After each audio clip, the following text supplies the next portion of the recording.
ప్రభాస్ కి తగిలిన గాయం నాగ్ అశ్విన్ మనసుని మార్చేసింది. కల్కి 2 కోసం ఈ హిట్ డైరెక్టర్ ఇంకో 2 ఆగాల్సిందేనా? అందుకే కల్కి 2ని పక్కన పెట్టి మరో మూవీ చేస్తున్నాడా?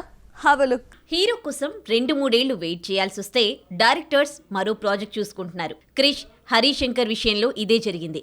3 ఏళ్లుగా హరిహర వీరమల్లుతో విసిగిపోయిన క్రిష్ బయటకొచ్చేసి అనుష్కతో ఘాటీ మూవీ పూర్తి చేసి సమ్మర్లో రిలీజ్ చేస్తున్నాడు. హరిశంకర్ది ఇదే పరిస్థితి. ఉస్తాద్ భగత్ సింగ్ కోసం 2 ఏళ్లు చూసి రవితేజతో మిస్టర్ బచ్చన్ తీశాడు.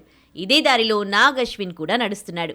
మహానటి హిట్ తర్వాత 4 ఏళ్లు గ్యాప్ తీసుకున్న నాగ్ అశ్విన్ కల్కి తీస్తే పాన్ ఇండియా హిట్ అయింది.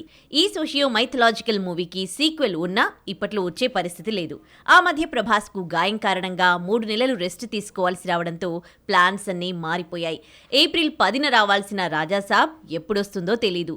హను రాఘవపూడి సినిమా షూటింగ్ నడుస్తూ ఉన్నా ఎప్పుడు పూర్తవుతుందో తెలీదు.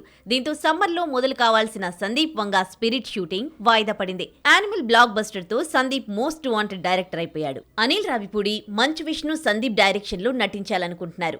ఏడాది పాటు డేట్స్ ఇస్తే గానీ స్పిరిట్ తీయలేనని తెగేసి చెప్పేశాడు. ఈ లెక్కన 2026 చివరి వరకు స్పిరిట్ షూటింగ్ సాగుతుంది. 2027లో కల్కి 2కి డేట్స్ ఇవ్వడంతో ఈలోగా లేడీ ఓరియంటెడ్ మూవీ తీయాలని నాగ్ అశ్విన్ ప్లాన్ చేశాడు. సావిత్రి బయోపిక్ గా మహానటి తీసిన నాగ్ అశ్విన్ త్వరలో తీయబోయే లేడీ ఓరియంటెడ్ మూవీ కోసం ఆలియా భట్ ని సంప్రదించాడని తెలిసిందే. డైరెక్టర్ వరుస పెట్టి బాలీవుడ్ యాక్ట్రెసెస్ తో వర్క్ చేస్తున్నాడు. కల్కితో దీపికాను తెలుగులోకి తీసుకొచ్చాడు. ఇదే సినిమాలో దిశ నటించింది. మరి టాలెంటెడ్ హీరోయిన్ ఆలియా కోసం ఎలాంటి కథను రాసుకున్నాడో చూడాలి మరి.